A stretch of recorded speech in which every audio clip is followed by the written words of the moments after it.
तो स्वागत है आप सभी लोगों का लीग अकेडमी में। तो आज हम इस वीडियो में बात करने वाले हैं भारतीय दंड संहिता या इंडियन पिनल कोड 1860 के एक बहुत ही इंपॉर्टेंट टॉपिक की, जो कि है स्टेजेस ऑफ क्राइम। क्या क्या चरण या स्टेजेस होती हैं क्राइम की, वो इसमें डिस्कस किया जाएगा। बहुत इजी वे में आपको समझाऊंगा क्या क्या स्टेजेस होती हैं क्राइम की और किस स्टेज का पार होने में सजा हो सकती है या नहीं हो सकती है, और क्या किसी स्टेज में कोई एक्सेप्शंस हैं, अगर वो मौजूद हैं तो उसके बारे में डिस्कस किया जाएगा इस वीडियो में। ठीक है, तो पहले वीडियो में हम बात कर चुके हैं एलिमेंट्स क्या क्या होते हैं क्राइम के, क्या क्या चीजें होती हैं जो किसी कृत्य को मिलके एक क्रिमिनल एक्ट बनाती हैं या क्राइम बनाती हैं या अपराध बनाती हैं। और उसके बाद हमने डिटेल में डिस्कस किया था मेंस रिया क्या होती है। ठीक है, तो चलिए इस वीडियो का स्टार्ट करते हैं और बात करते हैं स्टेजेस ऑफ क्राइम की। तो यह बता दूं आपको, जो क्राइम होता है इसकी 4 स्टेजेस होती हैं। ठीक है, पहले मैं आपको ब्रीफली बता देता हूं, उसके बाद थोड़ा सा इनके बारे में डीपली डिस्कस किया जाएगा। ठीक है, तो जो पहली स्टेज है वो है इंटेंशन। किसी भी कृत्य को क्राइम को करने के लिए जो सबसे पहली चीज जो दिमाग में आएगी वो होगी इंटेंशन। उसके बाद ही इंसान कोई कार्य करेगा। ठीक है, इन सब चीजों को डिटेल में हम आगे देखेंगे। दूसरी जो स्टेज है वो है आपकी प्रिपरेशन।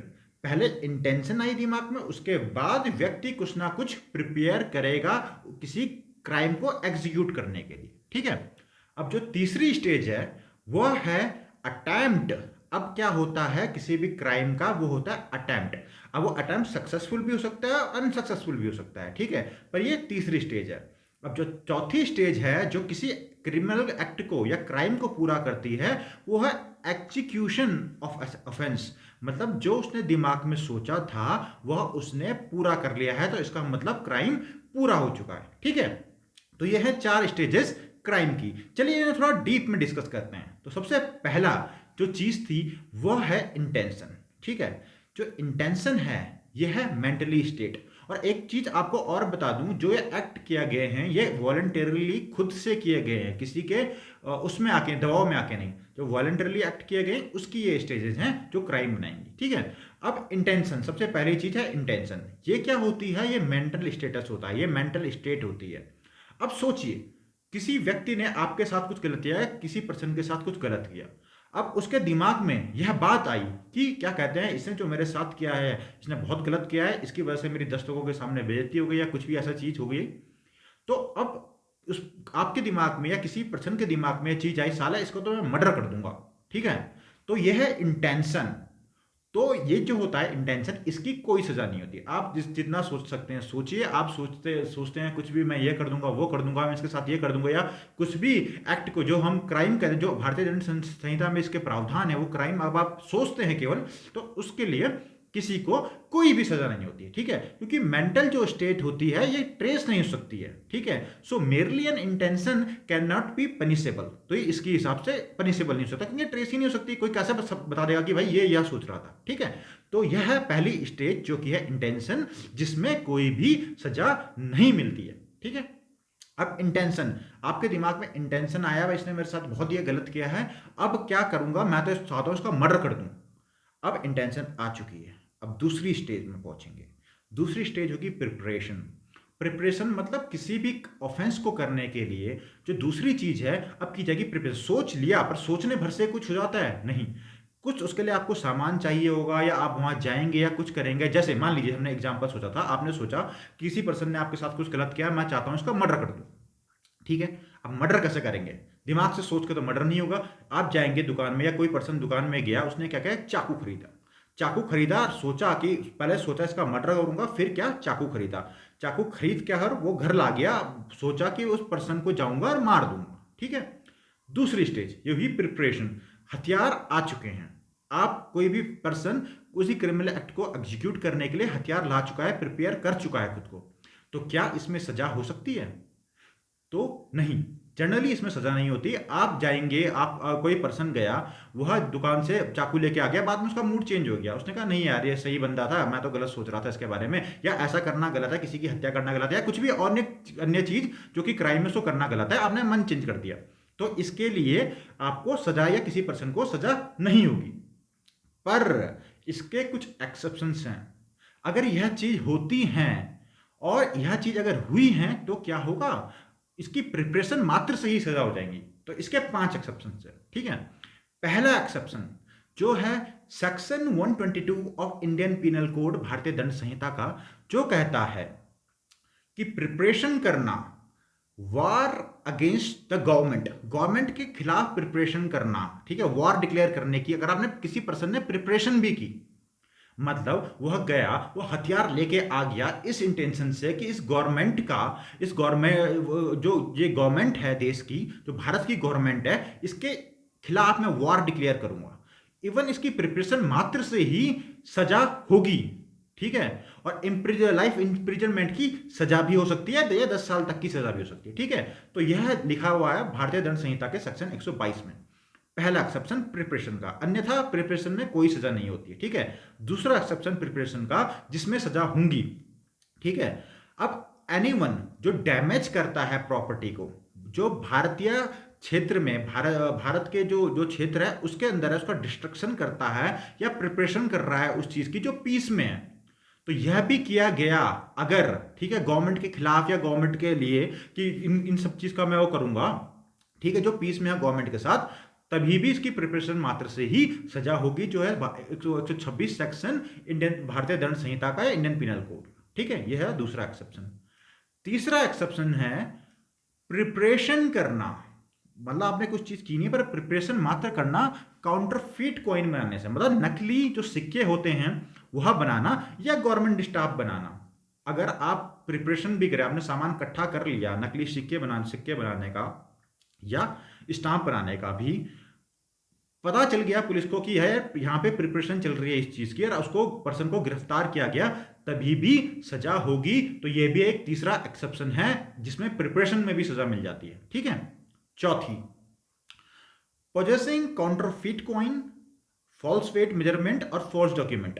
अब इनके पोजेशन में, पोजेशन का मतलब आपके पास वो चीजें हैं तथा आप यह जानते हुए ये चीजें नकली हैं, इनका यूज करने वाले हैं आगे किसी को धोखा देने के लिए या कुछ भी ऐसी चीज करने के लिए, मैं नकली स्टाम्प का, नकली डॉक्यूमेंट्स का, फॉल्स डॉक्यूमेंट्स का या काउंटरफीट कॉइन का। तो इसकी प्रिपरेशन करने मात्र से ही, भले ही आपने कुछ किया नहीं, प्रिपरेशन करने मात्र से ही सजा हो सकती है, जो कि 255 और 257 सेक्शन भारतीय दंड संहिता के इसके बारे में बात करते हैं, ठीक है। अब है पांचवी चीज जिसकी प्रिपरेशन मात्र से ही सजा होगी, वो है डेकॉइटी। अब कोई पर्सन डकैती कर रहा है, तो जब तक कोई, अगर मान लो कोई पर्सन चोरी करने की कोशिश कर रहा है, उसने सोचा मैं चोरी करूंगा जाके, पर वहां पे चोरी नहीं की उसने, तो कोई दिक्कत की बात नहीं है। कुछ भी और भी चीज मर्डर करने का भी सोचा, केवल चाकू खरीद के ले आया, तभी भी सजा नहीं होगी।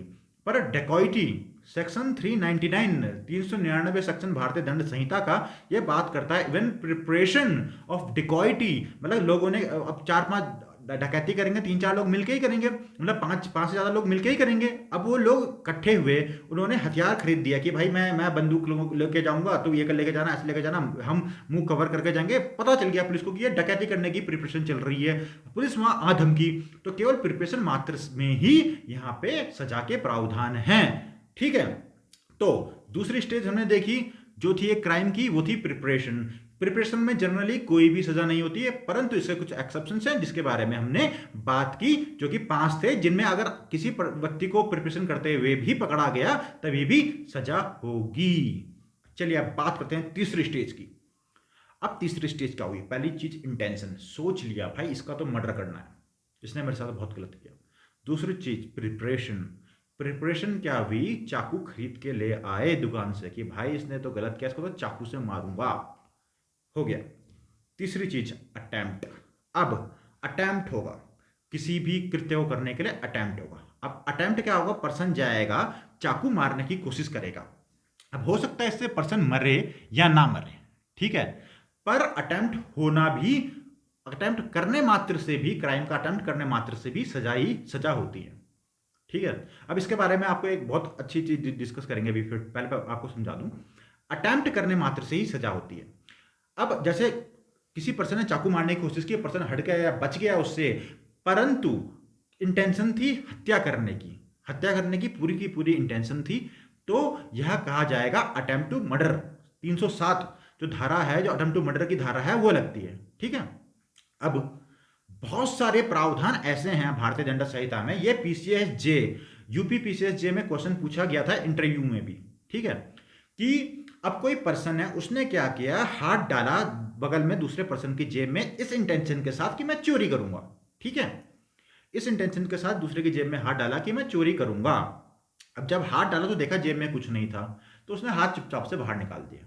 पर यहाँ पे अटेम्प्ट तो हुआ ना, इंटेंशन तो गलत ही, मेंस रिया थी, मतलब यह था कि गिल्टी माइंड था कि चोरी करनी है, जैसे उसे फिर भी कुछ मिला नहीं पर अटेम्प्ट हुआ। जैसे मर्डर में भी क्या हुआ था, अटेम्प्ट हुआ था, परंतु अटेम्प्ट ऑफ मर्डर के स्पेसिफिक प्रावधान भारतीय दंड संहिता के अंदर मौजूद हैं, बट अटेम्प्ट ऑफ थेफ्ट के कोई भी प्रावधान मौजूद नहीं है। तो इसमें क्या होगा, ठीक है, अब अटेम्प्ट जो है वो इनकम्प्लीट क्राइम है या इनकोएट क्राइम है, या इसको कहते हैं पूरा जो क्राइम नहीं हुआ वो है, पर इसमें अब सजा के प्रावधान ही नहीं है। तो अब ऐसी स्थिति में क्या होता है, जो लास्ट सेक्शन है भारतीय दंड संहिता का, सेक्शन 512, 511, 511, यह बात करता है कि यदि कोई भी चीज ऐसी हुई जिसके बारे में भारतीय दंड संहिता में स्पेसिफिक प्रोविजन नहीं है और अटेम्प्ट किया गया, तो उस पे यह धारा लगेगी। जैसे अटेम्प्ट टू थेफ्ट की मैंने बात की, अटेम्प्ट टू थेफ्ट जो हुआ, इसमें अटेम्प्ट टू थेफ्ट का कोई स्पेसिफिक प्रावधान नहीं है, परंतु यहां पे क्या होगा, सेक्शन 511 लगेगी, या इस सेक्शन के तहत वह पर्सन गिल्टी होगा तथा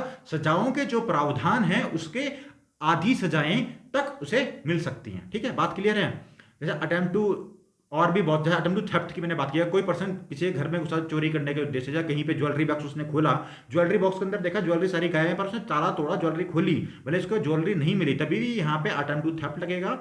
थेफ्ट तो होता है 378, पर यहाँ पे चोरी नहीं हुई क्योंकि प्रॉपर्टी नहीं गई, कुछ भी कोई नुकसान नहीं हुआ, परंतु कोशिश की गई, तो धारा 511 लगेगी, जिसके अंदर अटेम्प्ट टू थेफ्ट की प्रोसीडिंग्स होंगी तथा मैक्सिमम जो सजा है वो आधी सजा मिलेगी, 1.5 सजा मिल सकती है। ठीक है, चलिए अब चौथी जो स्टेज है क्राइम की, वो है एग्जीक्यूशन, एग्जीक्यूशन ऑफ ऑफेंस। अब चौथी स्टेज जो क्लियर कर देती है सारी चीजें, एग्जीक्यूट। अब कोई पर्सन क्या, उसने सोचा इसने मेरे साथ तो बहुत गलत किया भाई, इसको तो मैं मर्डर करूंगा। दूसरी चीज प्रिपरेशन करने गया, चाकू लेके आ गया। तीसरी चीज अटेम्प्ट किया, मारा, और उस अटेम्प्ट से वो पर्सन क्या, मर चुका है। तो क्या हो सकता है, क्या हो गया, एग्जीक्यूशन ऑफ ऑफेंस। अब ऑफेंस पूरा हो चुका है, तो जो भी भारतीय दंड संहिता में प्रावधान है उसके तहत सजाएं होंगी। ठीक है, तो ये चीज मुझे लगता है, होप आपको ये सारी चीजें क्लियर होगी, क्या क्या स्टेजेस हैं क्राइम की, सब चीज आपको क्रिस्टल क्लियर होगी। फिर भी आपके लिए मैं समराइज कर देता हूं बहुत जल्दी। 4 स्टेजेस होंगी किसकी, क्राइम की। पहली स्टेज होगी इंटेंशन, दूसरी स्टेज होगी प्रिपरेशन, तीसरी स्टेज होगी आपके अटेम्प्ट, और चौथी स्टेज होगी आपकी एग्जीक्यूशन ऑफ ऑफेंस। ठीक है, अब अटेम्प्ट की और प्रिपरेशन की जनरली कोई, अटेम्प्ट की तो कोई, इंटेंशन की तो कोई सजा ही नहीं होती है, और प्रिपरेशन की भी जनरली कोई सजा नहीं होती है, पर इसके कुछ एक्सेप्शंस है जिसके बारे में हमने बात की। और अटेम्प्ट की तो सजा होगी ही होगी, और एग्जीक्यूशन ऑफ ऑफेंस का तो सारे के सारे ऑफेंसेस के सारे प्रावधान हमारे भारतीय दंड संहिता में मौजूद हैं। तो आई होप आपको ये वीडियो अच्छा लगा होगा। अगर आपको मेरे बनाए हुए वीडियो अच्छे पसंद आते हैं तो आप सब्सक्राइब कर सकते हैं मेरा चैनल, तथा इन वीडियो को आप शेयर कर सकते हैं उन लोगों से जो लगता है, जिनके बारे में आपको लगता है ये हेल्पफुल होंगे। तो धन्यवाद आप सभी का मेरे इस वीडियो को देखने के लिए। आपसे मुलाकात होगी मेरे अगले वीडियो में। Have an awesome day.